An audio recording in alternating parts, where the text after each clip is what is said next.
What is up, guys? Welcome in. My name is Nick and welcome to the channel. And yes, it is time for update 20 in Forza Motorsport, the 20th anniversary update no less, and we have been blessed with the return of Fujimi Kaido. As I'm sure all of you are aware, announced about a month ago that the mountain was returning to Forza Motorsport for the first time since Forza Motorsport 4. Apologies if my voice sounds a bit weird in this one. I am suffering from a massive cold and cough, and yeah, talking is pain right now, but we shall power through because that is what we do. So yes, we are here with Fujimi Kaido.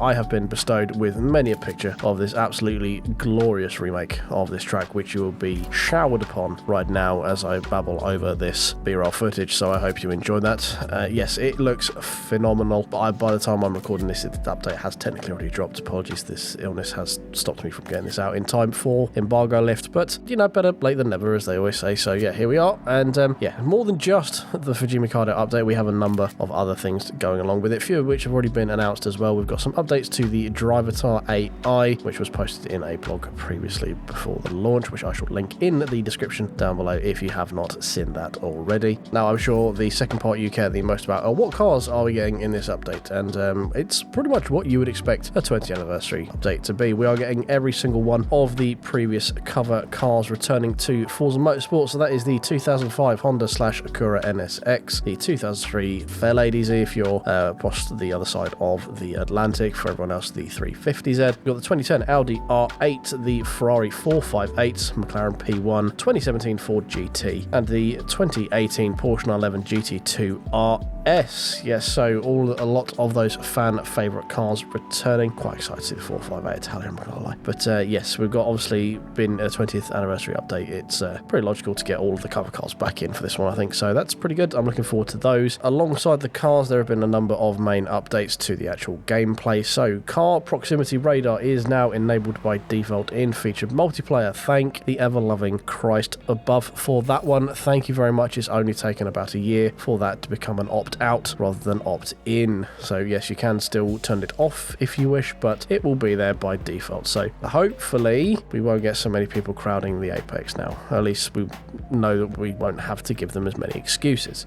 Featured by player has adjusted the amount of base fuel you start the race with. That doesn't really change much, to be honest, just makes it a bit more streamlined rather than giving you an arbitrary amount of fuel. It's kind of close to what you're going to need, which is fine. There's an exploit in the drifting rivals where if you rewound back to before the start line, you could effectively pre-cook a drift to just get a little bit extra on the scoring. At least I'm assuming that's in rival, being the fact you can rewind it. I don't know, I'm not a slidey boy, but if that was a thing, then that's good to see that being reworked. Obviously that will result in a few changes to some leaderboards in rivals as well, so you slidables can go and try and fight for P1 in those once again. And following on from update 18, there have been some more improvements to help make the lobbies in multiplayer a bit more populated as well, so good to see for that to continue. Okay, so that is the quickfire bits done and out the way. Now the bit more details. Obviously, we have Fujimi Kaido. It's very good to see this track returning. We're not going to wax lyrically about it. We've already gone through it a fair bit, but yes, that is obviously the main part of the update. Pairing with that is the return of the public meetups feature, where there will be a permanent matchmake lobby available for drift meetup on the mountain and also track day meetup at the Nordschleife. So that should be quite interesting. We may dip in those and see what fun we can have with that. There's also a drift meetup and track day meetups on a rotating lobby as well, so you get to do those on various different tracks as they rotate through. Fujimi Kaido and Nordschleife will rotate in a 24/7 function, so it will do a full day and night cycle.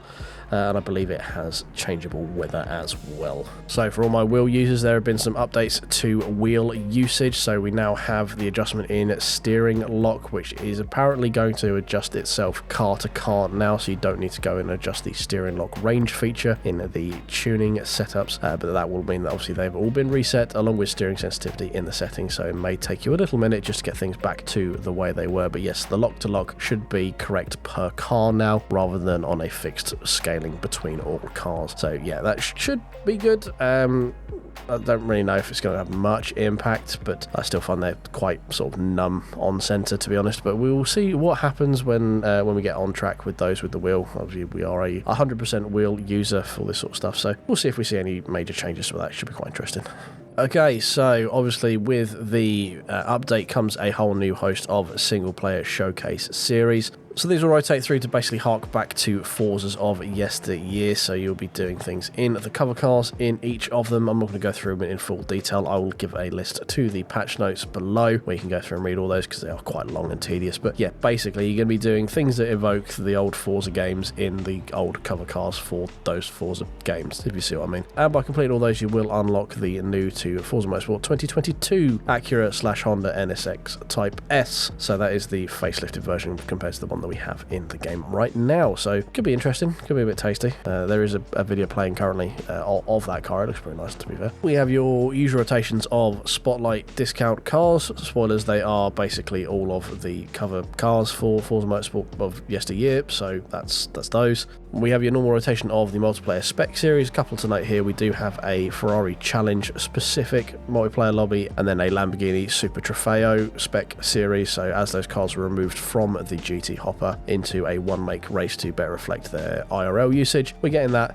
in this month's update as well. So we'll see how they go. So they might be a bit interesting to actually jump in and see how they go. So yeah, that could be quite good. Now there is an absolute litany of Rivals updates coming to this update. Again, I'm not going to list all of them. If you want to see what they are, the patch notes will be linked in the description down below. But yes, if you enjoy your Rivals, you will not be missing on anything to do with this one. There is just absolutely more than 6. I got to 6 and I stopped counting. I don't know numbers very well. More than 6. Sorry, I'm a little bit delulu. But yeah, stop waffling me. Let's move on through these patch notes. We've got one more big announcement to make as well. Before that big announcement, just run through your Challenge Hub unlocks. So we have the 2022 NSX Type S by doing the 20 anniversary tours or complete 20 races in the anniversary series. That's the spec multiplayer. We've got the Open Class Challenge, which will get you the 2024 Nissan Z Nismo. So that is the not 380 like the 390 following on the naming tradition. Got 350, 370. This would be the 390 if they were to follow on that. But yeah, it's the newer version of the Z line. Got a number 34 Toyota Mark IV drift car 1995 for completing the Drift Champion on Challenge Hub. We've got a absolutely off the tits Toyota Starlet. That looks pretty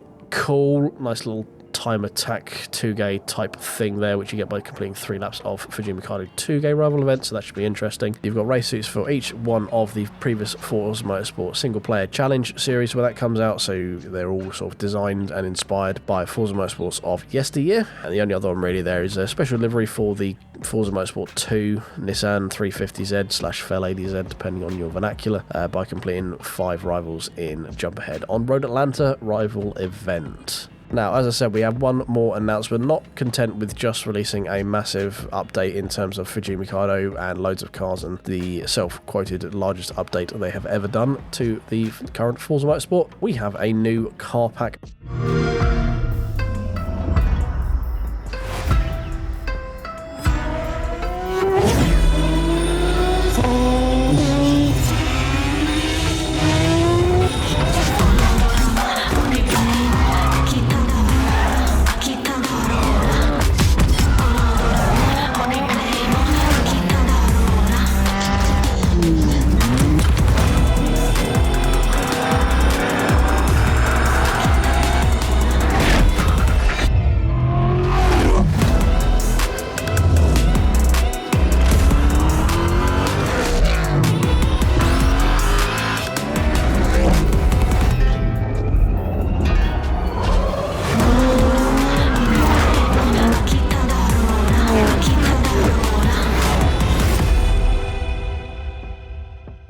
So for the princely sum of £3.99, $4.99 or €4.99 depending on your geographical location, you will get access to the Racing Heroes car pack. This is the first car pack that we have actually had released in quite a while. I think the first pack since launch. We've had a couple of cars released, but I believe this is the first pack that's come out since launch, so that's quite cool to see. In that, we have the 2008 Mazda Furai. Yes, the one that Top Gear themselves burnt to a cinder. We get that back. We've got the 2024 Mustang GT3.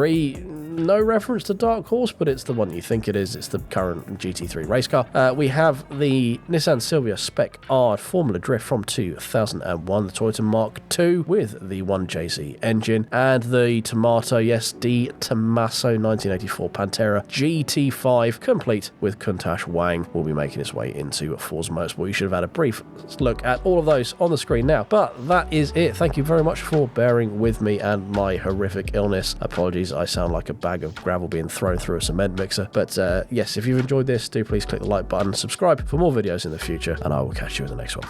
Cheers.